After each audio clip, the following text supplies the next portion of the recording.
Hello and welcome to my YouTube channel, The Real Truth Congregation.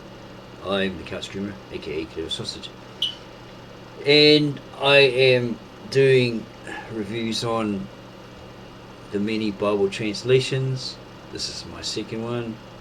I'm going to be talking about the New English Bible with the Apocrypha, printed by Oxford University Press, Cambridge University Press in 1970. But first, I just remembered something I left out on my first video, which was about my first video review, which was about the Jerusalem Bible.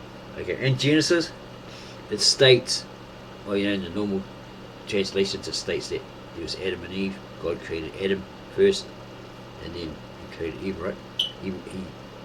He states the name Adam, right? Well, it's stated in the translation. His name was Adam. Okay. So what I found in this New Jerusalem Bible, which I forgot to mention, was that this is supposedly the original Assyrian Aramaic Asherit Kitab Asherit manuscripts translated into English by Victor N. Alexander. Okay, posted October 27, 2001, updated November 15, 2002.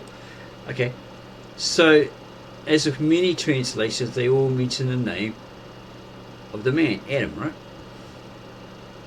Okay, okay. And the Lord God molded Adam from the dust to resemble himself. Okay, further down, further up, sorry.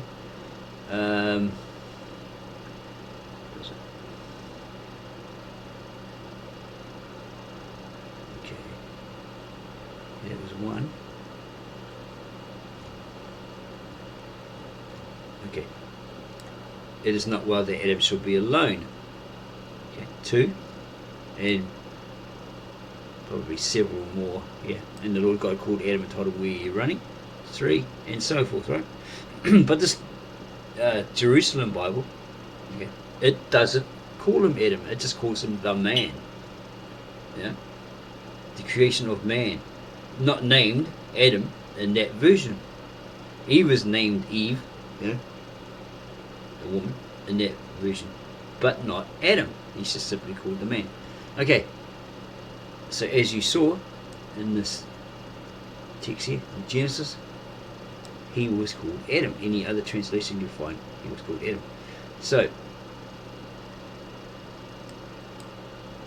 I have the New the New English Bible with the Apocrypha here, one of many that I have in my garage that I've mentioned before in my other video. Right, so I'm going to be reading from that, doing a review on that. And on the first inner page, okay, it says the Bible, a new translation, the Bible, a new English translation. Planned and directed by representatives of the Baptist Union of Great Britain and Ireland, the Church of England, the Church of Scotland, the Congregational Church in England and Wales, the Council of Churches for Wales, the Irish Council of Churches, the London Yearly Meeting of the Society of Friends, the Methodist Church of Great Britain, the Presbyterian Church of England, the British and Foreign Bible Society, the National Bible Society of Scotland. New English Bible with the Apocrypha. But down the bottom here it says, the publication of the books of the Apocrypha in this translation, prepared under the auspices of, I guess that's like the careful eye of, the watchful eye of, the Joint Committee on the New Translation of the Bible, does not imply that the bodies represented on the Joint Committee hold a common opinion upon the canonical status of these books. Okay. Yeah, this is possibly the 1970 version. Copyrighted the delegates of the Oxford University Press and the syndics of the Cambridge University Press, 1961, 1970. First published in 1970. Okay, the Old Testament Apocrypha, first published 1970. Printed in Great Britain at the University Press, Oxford, by Vivian Riddler. Printed to the university. Okay, now I'm going to read the preface, which is on page 5 of the New English Bible with the Apocrypha. Preface to the New English Bible. In May 1946, the General Assembly of the Church of Scotland received an overture from the Presbytery of Stirling and Dunblane, where it had been initiated by the Reverend G. S. Hendry, recommending that a translation of the Bible be made in the language of the present day, inasmuch as the language of the authorized version, is that the King James Version, already archaic when it was made, had now become even more definitely archaic and less generally understood. The General Assembly resolved to make an approach to other churches, and as a result, delegates of the Church of England, the Church of Scotland, and the Methodist, Baptist and Congregational churches met in a conference in October. They recommended that the work should be undertaken, that a completely new translation should be made, as was suggested with the King James and others, rather than a revision. Such as had earlier been contemplated by the University Press of Oxford and Cambridge, and that the translators should be free to employ a contemporary idiom rather than reproduce the traditional biblical English. In January 1947, a second conference, held like the first in the Central Hall, Westminster, included representatives of the university presses. At the request of this conference, the churches named above appointed representatives to form the Joint Committee on the New Translation of the Bible. This committee met for the first time in July of the same year. By January 1948, when its third meeting was held, invitations to be represented had been sent to the Presbyterian Church of England, the Society of Friends, the churches in Wales, the churches in Ireland, the British and Foreign Bible Society, and the National Bible Society of Scotland. These invitations were accepted at a much later stage. The hierarchies of the Roman Catholic Church in England and Scotland accepted an invitation to appoint representatives, and these attended as observers. The Joint Committee provided for the actual work of translation from the original tongues.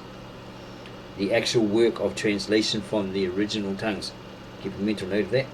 By appointing 3 panels to deal respectively with the Old Testament, the Apocrypha, and the New Testament. Their members were scholars drawn from various British universities, whom the committee believed to be representative of competent biblical scholarship at the present time. Apprehending, however, that sound scholarship does not necessarily carry with it a delicate sense of English style, the committee appointed a 4th panel of trusted literary advisers to whom all the work of the translating panels was to be submitted for scrutiny. It should be said that denominational considerations played no part in the appointment of the panels. So what's that? Is anyone was able to get on board? The Joint Committee issued general directions to the panels in pursuance of the aims which the enterprise had in view. The translating panels adopted the following procedure. An individual was invited to submit a draft translation of a particular book or group of books. Normally he would be a member of the panel concerned. Very occasionally a draft translation was invited from a scholar outside the panel who was known to have worked especially on the book in question. The draft was circulated in typescript to members of the panel for their consideration. They then met together and discussed the draft around the table, verse by verse, sentence by sentence. It sounds like the committee that did the NIV, etc.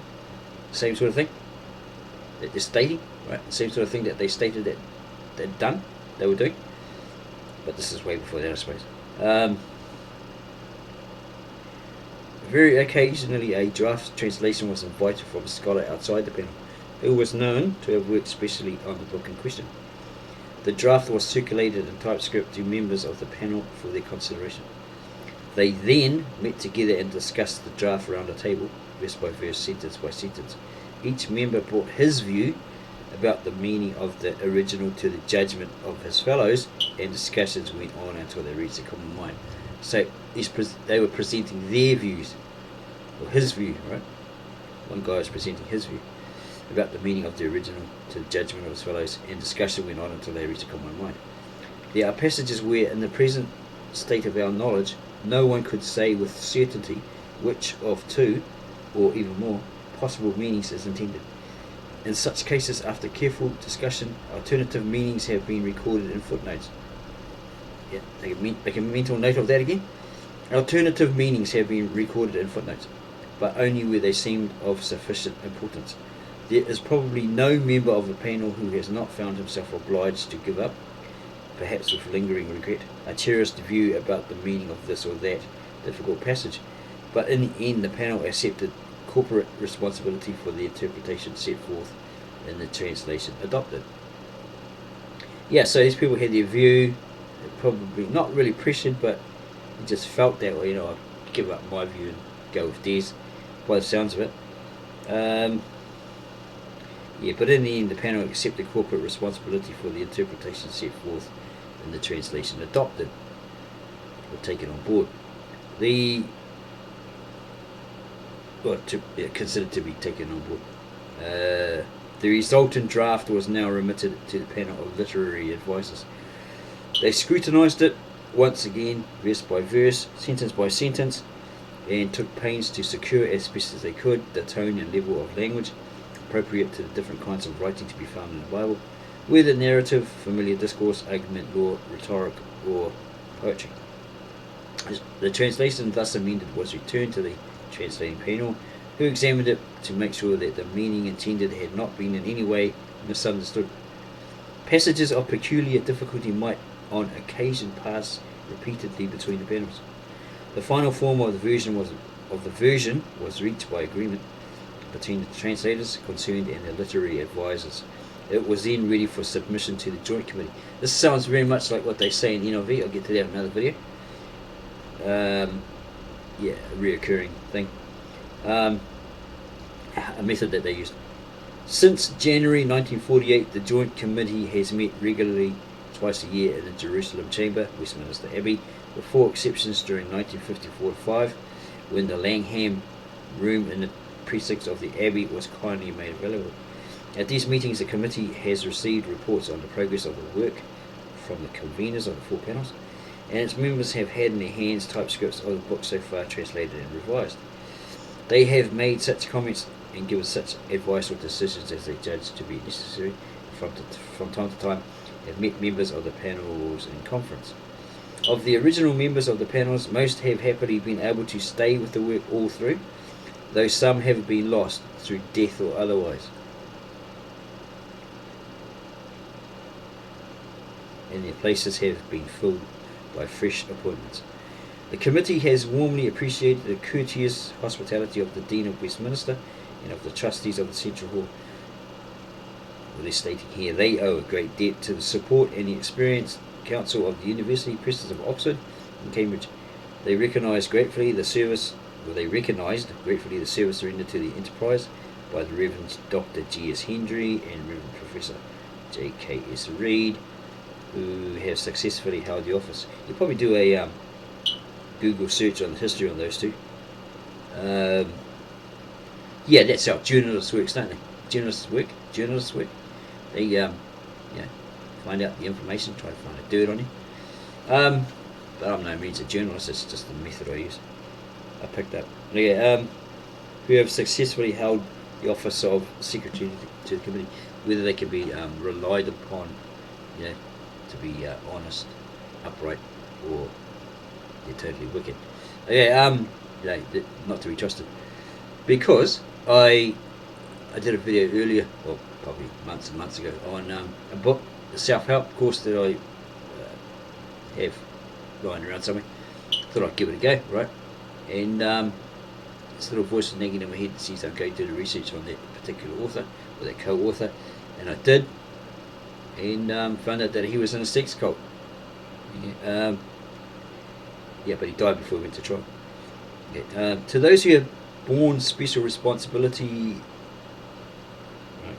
Dr. G.S. Hendry and the Reverend Professor J.K.S. Reid, who have successfully held the office of Secretary to the Committee. To those who have borne special responsibility as Chairman of the Joint Committee, we owe more than could readily be told. Dr. J.W. Hunkin, Bishop of Truro, our first Chairman, brought to the work an exuberant vigour and initiative without which the formidable project might hardly have got off the ground floor. On his lamented death in 1950, he was succeeded by Dr. A.T.P. Williams, then Bishop of Durham and subsequently Bishop of Winchester, who for 18 years guided our or their enterprise with judicious wisdom, tact and benign firmness, but who to our sorrow died when the end of the task was in sight. To both of these we would put on record the gratitude of the committee and of all engaged in the enterprise.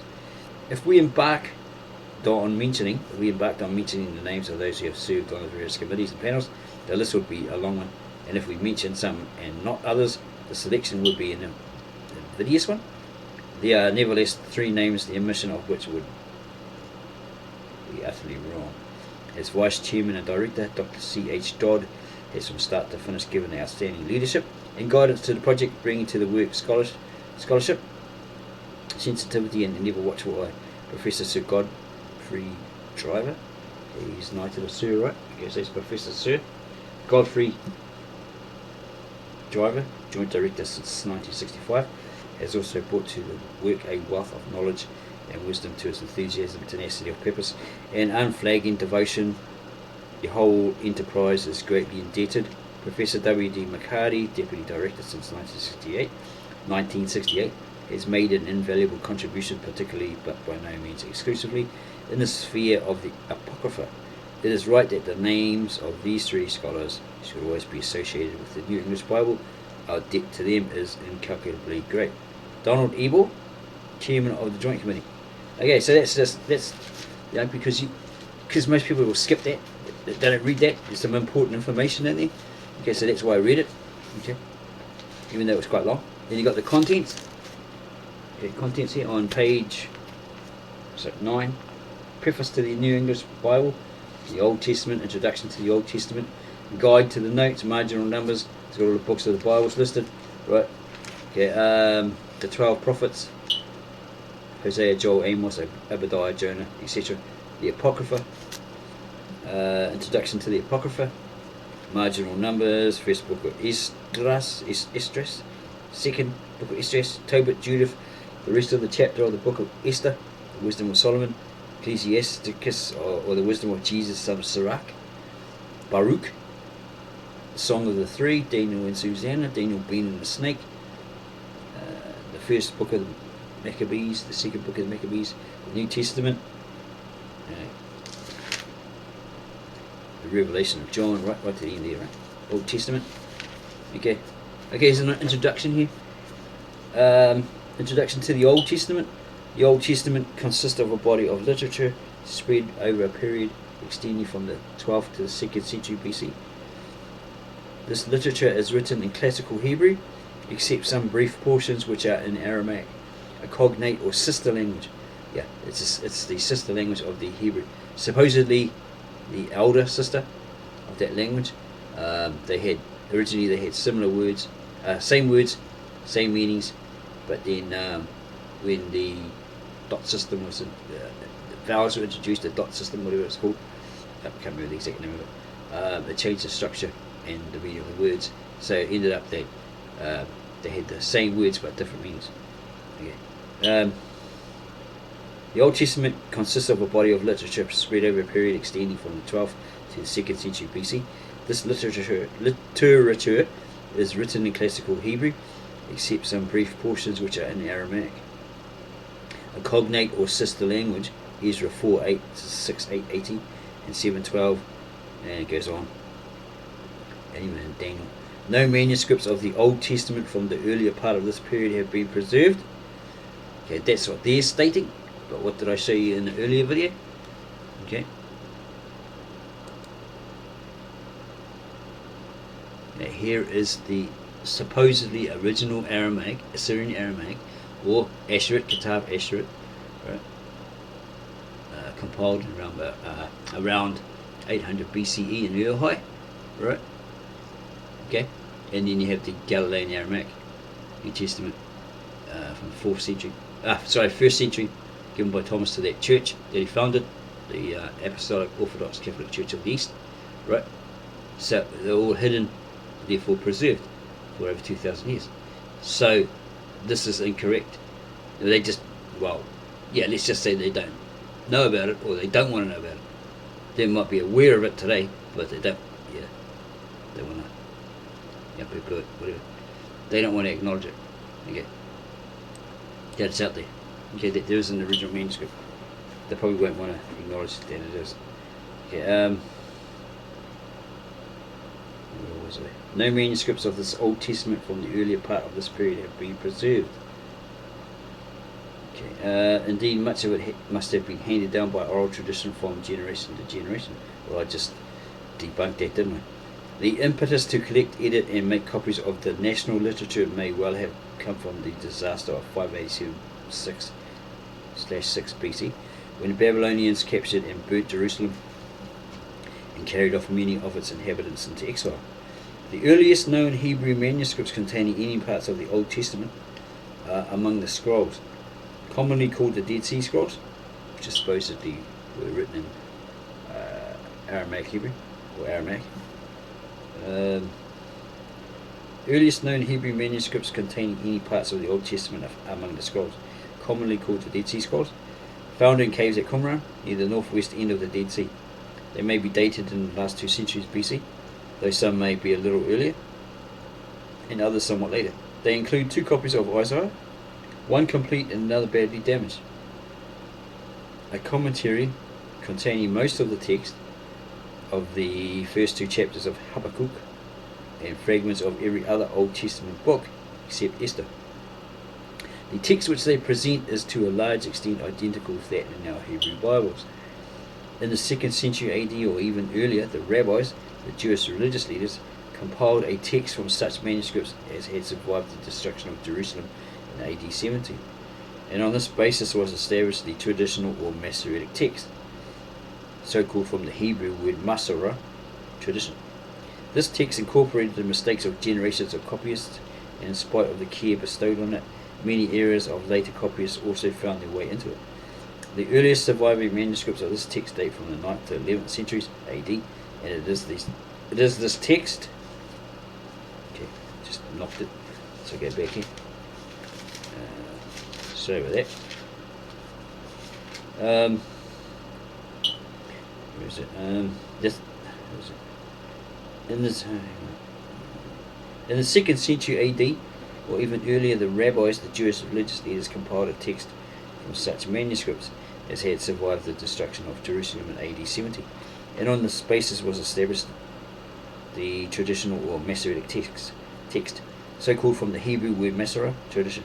This text incorporated the mistakes of generations of copyists, and in spite of the care bestowed on it, many errors of their copyists also found their way into it.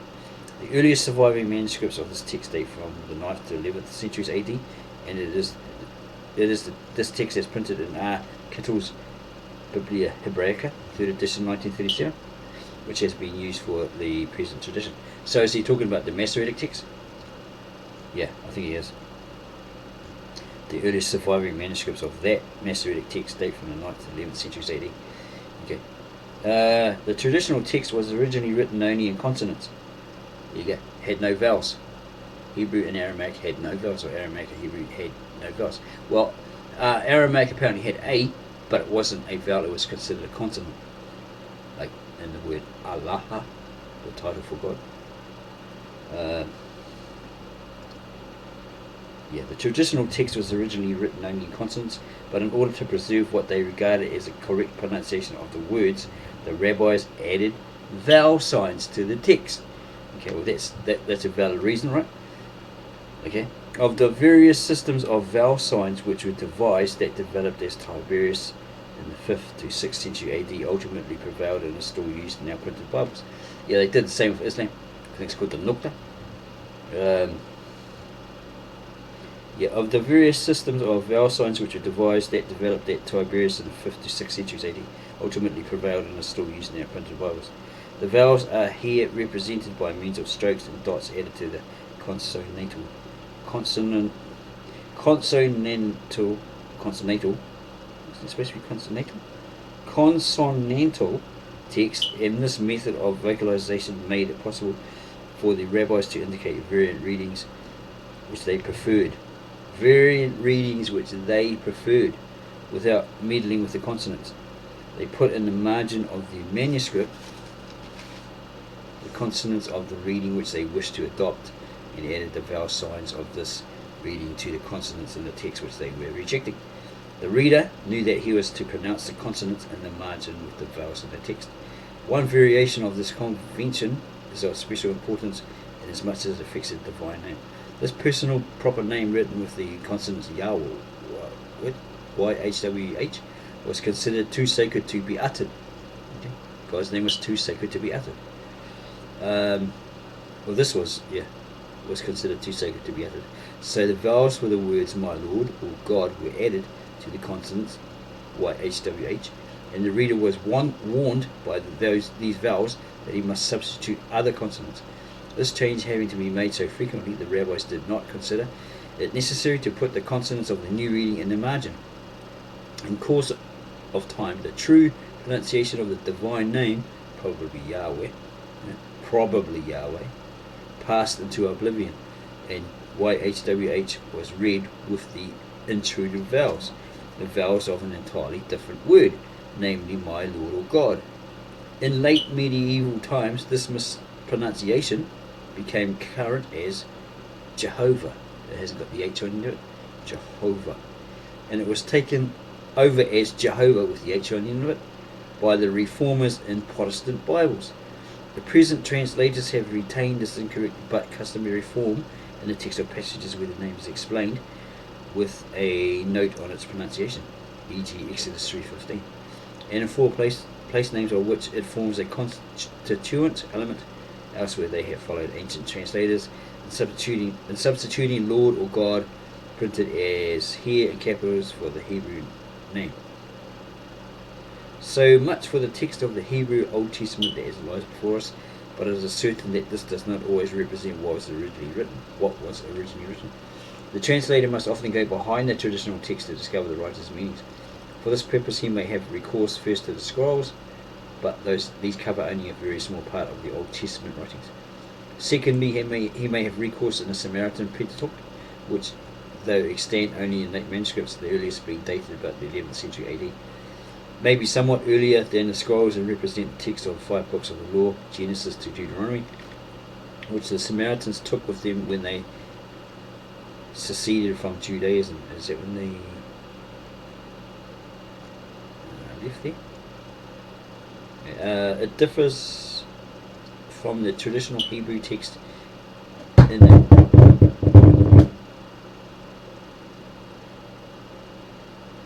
we have to cut that bit out.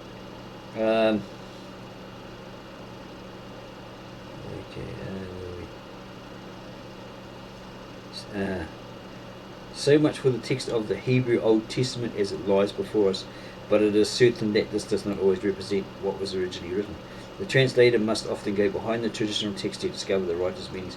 For this purpose he may have recourse first to the scrolls, but these cover only a very small part of the Old Testament writings.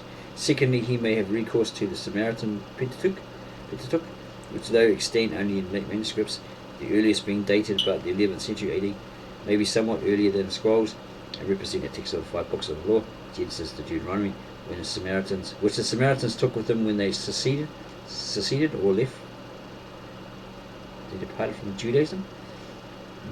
It differs from the traditional Hebrew text in a considerable number of small and mostly unimportant points. For further help, the translator may turn to the ancient versions.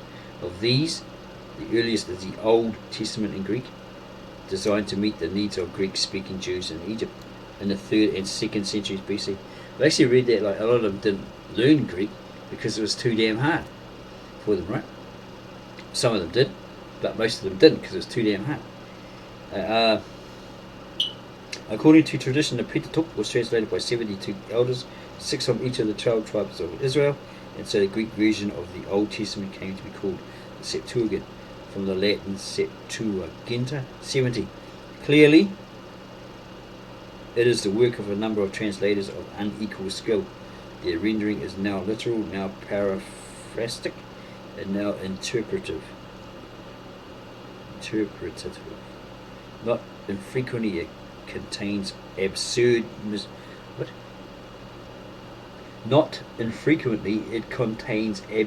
mistranslation. Yet it is valuable for the recovery of the original Hebrew because it is based on an underlying Hebrew text older than the Masoretic, and often preserves the correct reading in passages where our Hebrew manuscripts are manifestly in error. Okay, they're manifestly in error, or the true interpretation where this has been obscured in the traditional text. Its defects, however, were patent, and early in the Christian era, several scholars, Aquila, Symmachus, and Theodotion, tried to improve on it. Other scholars produced fresh recensions of it, among which the text associated with the name of Lucian is commonly included. Do you research on these, guys? Personal research? Yep. Find the good and the bad of them, the honesty or the dishonesty of these people. Aquila, Symmachus, Theodotion, who tried to improve on it.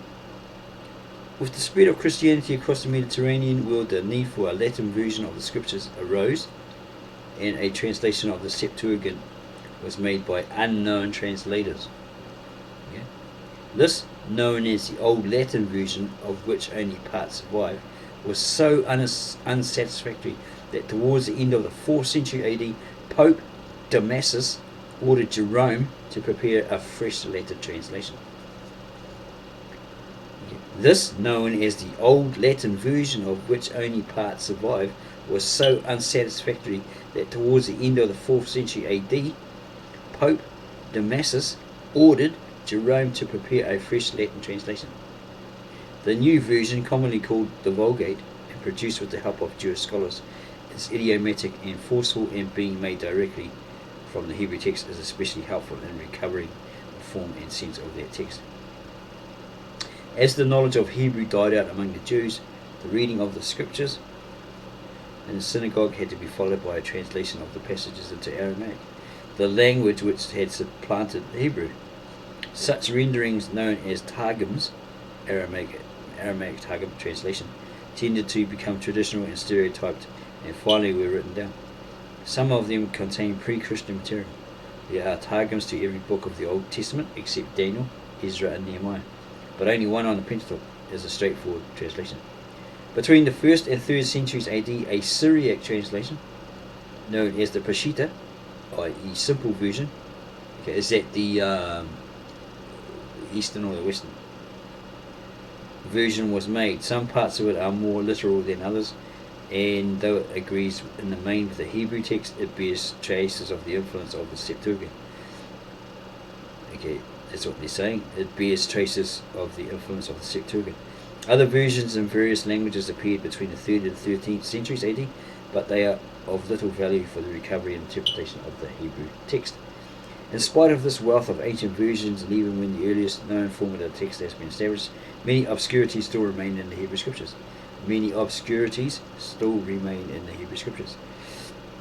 The classical Hebrew vocabulary is known today as small, with the consequence that the meaning of an unusually large number of words is uncertain or unknown.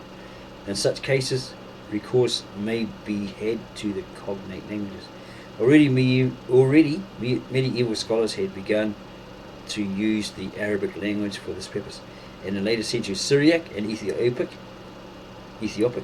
also were used. In more recent times, scholars have had access to the vast literature in Babylonian, Assyrian, and kindred dialects, which has been preserved on cuneiform tablets.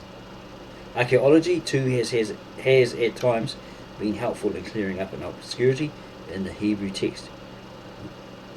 But in the last resort, the translator may have to arrive at the sense of a word from the context alone, or he may even have to amend what is demonstrably faulty. Such corrections of the text, except when only the vowels are affected, are recorded in the notes of the present translation. The paragraphs in this translation are a modified form of those in the authorized and revised versions. Note that the paragraphs in this translation are a modified form of those in the authorized, King James, and revised versions. In the present, translators have added headings to the main sections into which the text falls. Sometimes, for what seems sufficient reasons, the order of the verses have been changed, as will be seen from the verse numbering. Occasionally, passages have been brought together if a common refrain or other evidence shows that they have been wrongly separated. Such changes are recorded in the notes. Okay, this is a lot of information, so hopefully gets into your head, and you start to get these realizations, right? Because they're like telling you the history of this translation, okay, and the problems they face and all that sort of stuff. It's good to know, okay. Most people just skip it, and just go to the Bible verses, right, and then they have the audacity to say, "I read the whole Bible 25 times." Did you read this? The footnote, the foreword, translator's note, whatever's in there? Oh no. Well, you haven't read the whole Bible, have you? Okay. The headings of the Psalms consisting partly of musical instructions, of which the meanings have mostly been lost, and partly of historical notices deduced, sometimes incorrectly, from the individual Psalms have been omitted. They are almost certainly not original.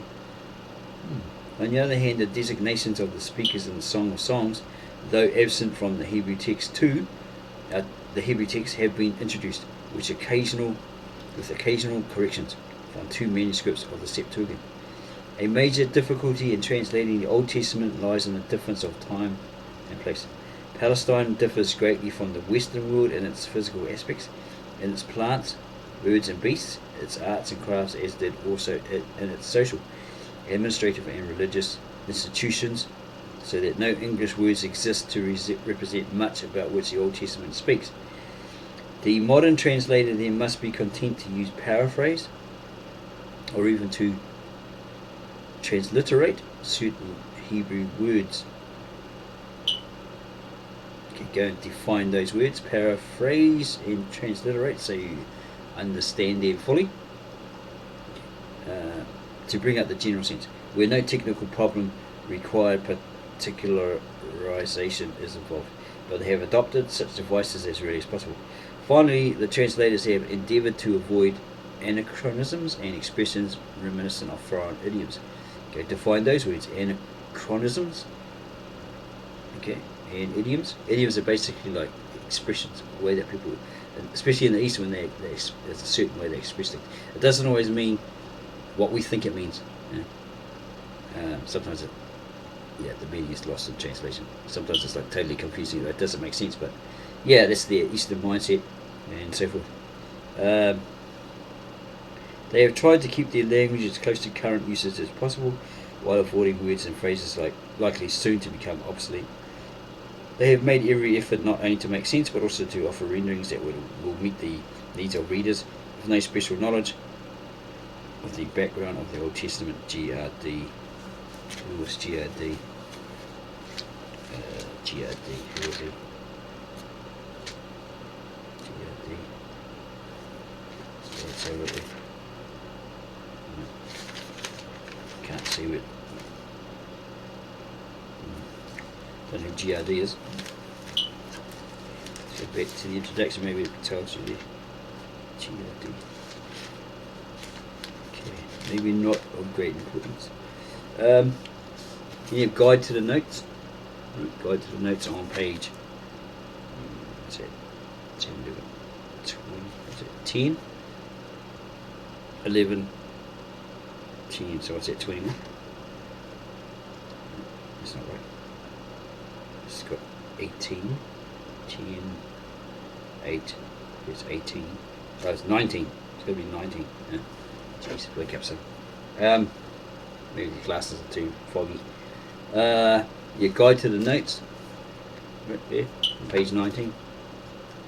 The footnotes in this edition of the Old Testament serve, A, to give cross-references to parallel pages, chiefly in the historical books, B, to indicate where verses or parts of verses have been transposed, C, to give the meaning of proper names where it appears to be reflected in the context, D, to give an alternative interpretation where the Hebrew is capable of such, and E, to indicate places where the translators have adopted what seemed to them the most probable correction of the text, where the Hebrew in the ancient versions cannot be convincingly translated as they stand, unless otherwise indicated by its wording. A note refers to a single word against which the reference is placed. It's got all the abbreviations here, like Aram or Aram, text or word, chapters, Hebrew, text or word, MNG, meaning, MS manuscript, dot omit, and so forth. In the text itself, square brackets are used to indicate words that are probably late additions to the Hebrew text. Guide to the notes, books of the Old Testament, the guide to the notes. Marginal numbers, conventional verse divisions in the Old Testament are based on those in Hebrew manuscripts. Nevertheless, any system of division into numbered verses is foreign to the spirit of this translation, which is intended to convey the meaning in natural English. The prose and paragraphs, the poetic passages and lines corresponding to the structure of the Hebrew. For purposes of reference and of comparison with other translations, verse numbers are placed in the margin opposite the line in which the first word belonging to the verse in question appears. Sometimes, however, successive verses are combined in a continuous translation, so that the precise point where a new verse begins cannot be fixed. In these cases, the verse numbers joined by a hyphen are placed at the point where the passages begins, where the passage begins. Yeah, he's got Genesis there, the creation of the world, right? Genesis 1 verse 1. In the beginning of creation, when God made heaven and earth. I've got a footnote here. Or in the beginning, God created heaven and earth. The earth was without form and void, with darkness over the face of the abyss, and a mighty wind that swept over the surface of the waters. Okay, I'm pretty sure it will say Adam, the name of Adam. Okay, let's have a look here.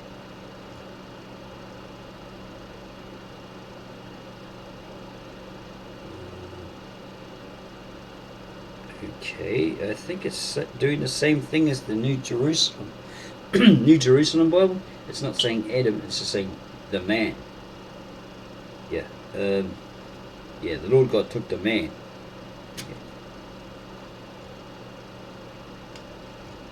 The Lord God took the man. It is not good for the man to be alone.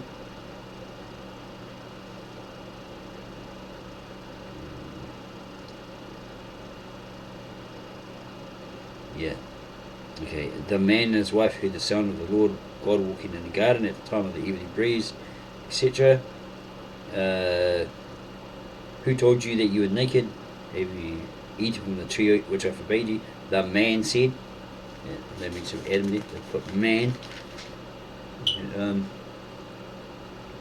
man called his wife Eve. Yeah, in the other translations it's got Adam, as I pointed out earlier. So they decided to put the man instead, because that's basically what it means. It means men, means men or man, Adam, supposedly in Hebrew. Okay, yeah, it's quite an old version, but still pretty good condition. Okay, let's jump to the it's got the Apocrypha in here somewhere. Yeah, Ecclesiasticus, I think that's pretty much the same as Ecclesiastes, isn't it? Wisdom of Solomon.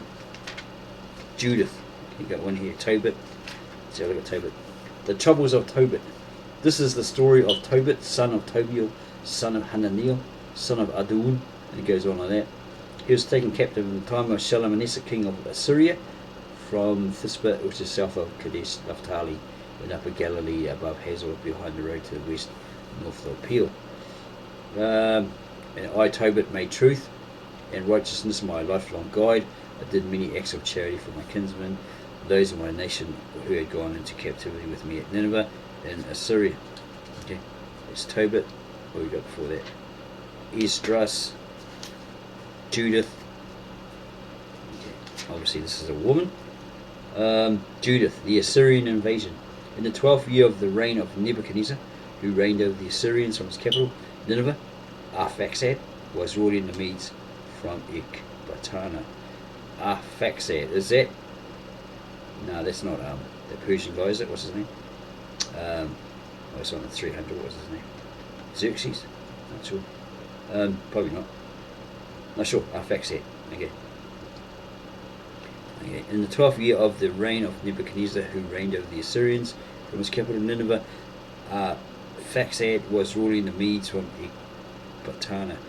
He it was who encircled Ecbatana with a wall of built of hewn stones, which were 4.5 feet thick and 9 feet long. Okay. Yeah, it's a little bit of that.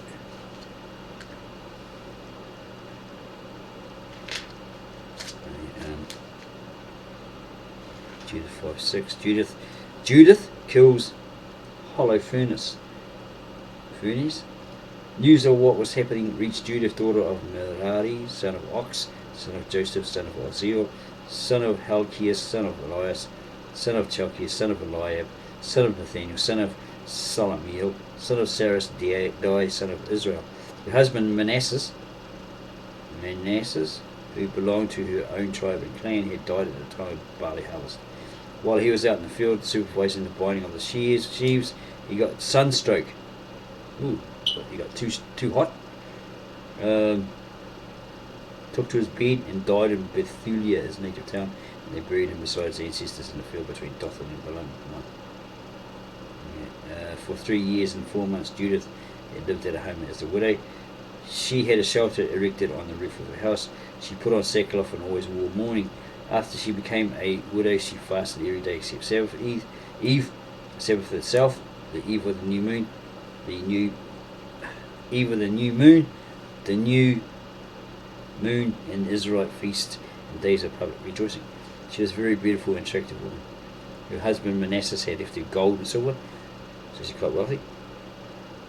Male and female slaves, livestock and land, and she lived on her estate. No one spoke ill of her, but she was a very devout woman. Okay. Goes on there. Judith, Esther, the book of Esther. It's the one who supposedly married Xerxes, right? Or whatever his Persian name was. Okay. A plot against the Jews. After this, King Artaxerxes promoted Haman. Yeah, that was the traitor, wasn't he? Didn't like the Jews. Want to get rid of them or something like that. Yeah, then Haman said to King Artaxerxes, how do you say that? Artaxerxes, Artaxerxes, Artaxerxes, I don't know. There's a certain nation dispersed among the other nations of your empire. Their laws are different from those of every other nation. They do not keep your majesty's laws. Yeah, I'm pretty sure that's it's either his father, what's his name, Xerxes, or the other Persian name that he has. Probably his father, I'm not really sure. Okay, but yeah, it's Esther, the wife of the Persian apparently. It's pretty interesting. Wisdom of Solomon, Maccabees, the second book of the Maccabees. Forward, letters to the Jews in Egypt, to their Jewish kinsmen in Egypt, the Jews who are in Jerusalem and those in the country of Judea, send brotherly love and greeting.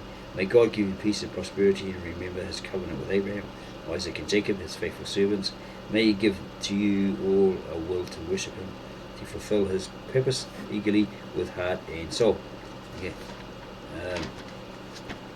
Of course you got First Maccabees. Right. Most of the other common books like Jeremiah, Ezekiel, Isaiah, Proverbs, okay. Job, Ezra, Chronicles, Kings. Yeah. So yeah, that's the New English Bible with the Apocrypha. One of the many copies I've got, of Bible version I've got. Okay, so let's have a look at the New English Bible. Is it the New English Bible with the Apocrypha? Okay, the New English Bible (NEB) is an English translation of the Bible. The New Testament was published in 1961, and the Old Testament with the Apocrypha was published on 16th March 1970. In 1989, it was significantly revised and republished as the Revised English Bible. Background here. Translation. In due time, 3 committees of translators and 1 committee of literary advisors were enlisted and charged with the task of producing the New English Bible. Each of the 3 translation committees was responsible for a different section of the Bible. These 3 sections consisted of the Old Testament, the Apocrypha, and the New Testament. And some history there. Okay. Translators of the New English Bible chose to render their translation using a principle of translation called dynamic equivalence, also referred to as functional equivalence or thought translation.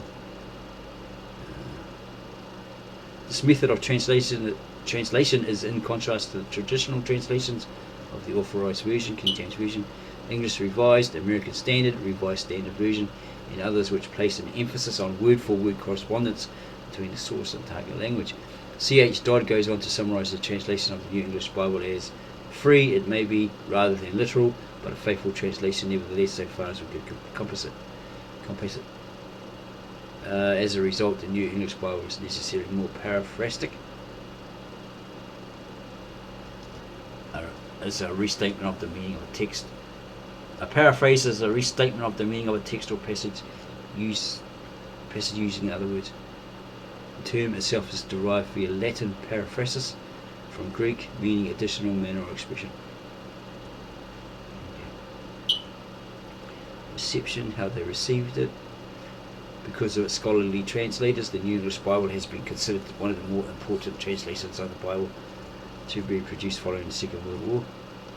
So this is a Roman Catholic version. Okay, so telling me there if it's a Roman Catholic.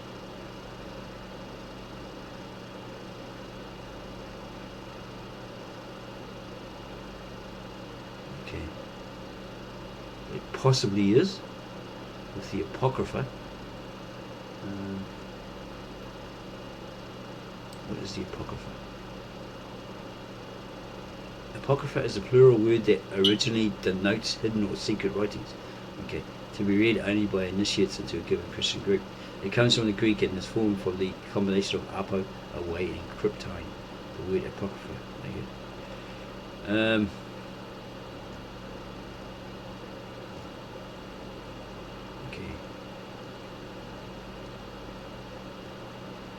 Okay, let's clear this up.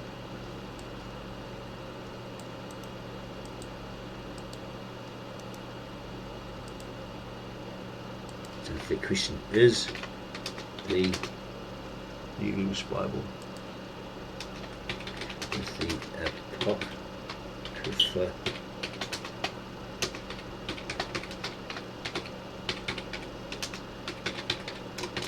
the Roman Catholic Bible. Let's see what we find here.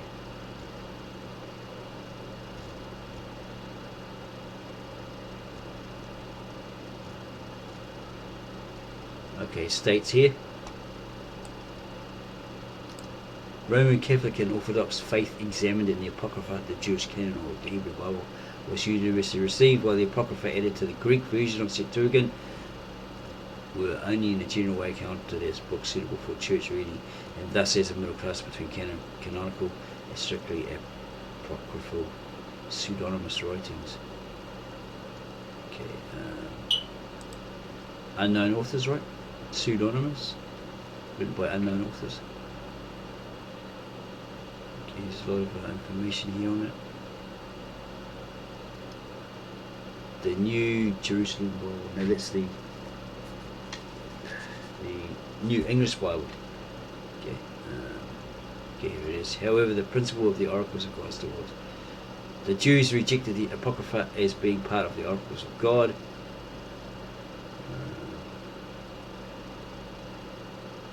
While the Dead Sea Scrolls contain copies of several books of the Apocrypha, they contain far more copies of pseudepigraphal. That means they don't know who the author actually is. They can date it, but they can't determine who the actual author was. Pseudepigraphal. Books like 1 Enoch that even the Roman Catholic Church admits they are clearly not inspired. Trying to find the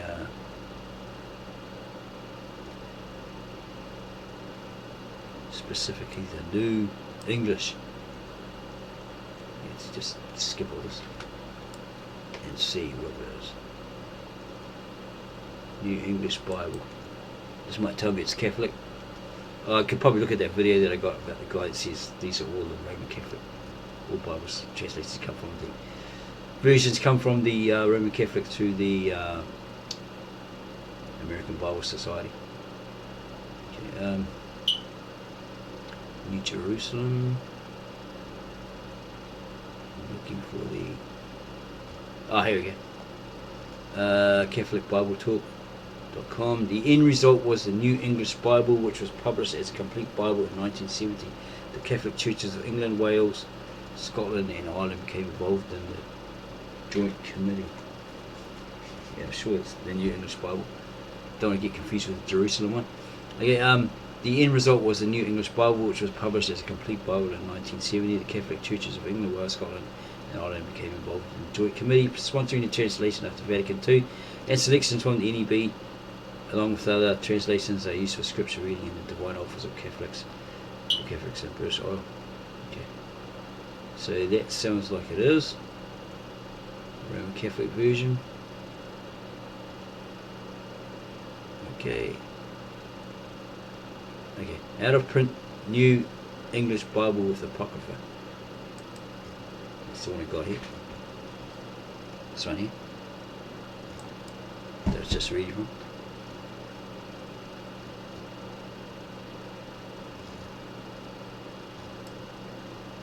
Out of printing.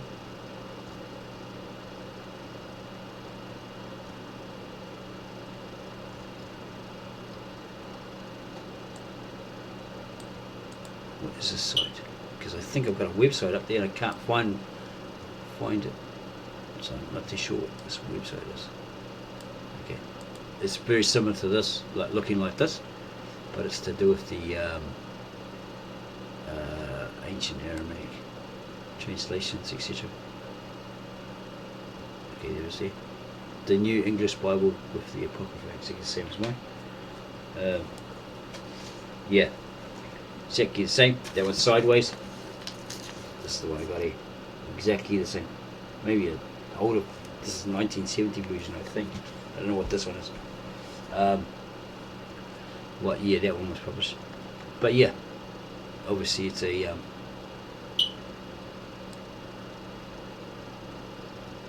Roman Catholic. Okay. Is that a printing? Wonder how. Oh, it is valuable in some ways, isn't it? Anyway, so if you like this video, then subscribe to my channel, The Real Truth Congregation. Add your comments in the comment section below. Tell your friends about the Real Truth Congregation and how they're exposing all these Bibles. Okay, it might be a little bit extensive, but I'm just basically giving you a rundown of what's actually contained within those certain versions, right? Like this New English with the Apocrypha, right? So you get a general idea of what they were saying. It's upside down. What they were saying, you know, and how they went about creating this translation, or this new translation, or revised, or version. Okay, so as I said, if you like this video, then leave your comments below. Subscribe, don't forget to subscribe, and tickle that bell, right? Set that bell so that you'll be instantly notified. Yeah, notified of any new videos coming from the Real Truth Congregation. So yeah, thank you for your time, and we will see you on the next Bible review.